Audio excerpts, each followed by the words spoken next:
எல்லாரும் நிக்கணும்.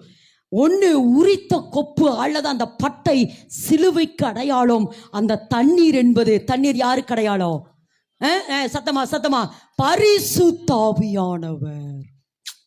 அந்த உரித்த கொப்பை கீழே போட்டு அதுக்கு மேல தண்ணீர் பாயுது பாயுது பாயுது. அப்ப இன்னைக்கு தேவன் என்ன சொல்றாரா, அந்த உரித்த கொப்பு என்பது ஆமா சிலுவைக்கு அடையாளம். அடுத்து நீங்க பாத்தீங்கன்னா அந்த தண்ணீர் என்பது பரிசுத்த ஆவியானவர். அப்போ ஒரு மனுஷன் சிலுவை நிழலுக்குள்ள நின்று பரிசுத்த ஆவியில நிரம்பி ஜெபிக்க ஜெபிக்க ஜெபிக்க ஜெபிக்க தேவன் நமக்கு அநேக வார்த்தைகளை தருவார். நல்ல கரந்தட்டுமா, அநேக சொப்பனங்களை தருவா. உனக்குள் இருக்கிறதான ஆவிக்குரிய மனுஷனை கர்த்தர் எழுப்புவா. உங்களுக்குள் ஜீவ ஊற்று.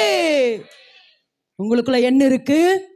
உங்களுக்குள்ள என்ன இருக்கு? நல்ல சத்தம். உங்களுக்கு என்ன இருக்கு? ஜீவ ஊற்று. நல்ல சத்தம். உங்களுக்குள்ள என்ன இருக்கு? ஜீவ ஊற்று.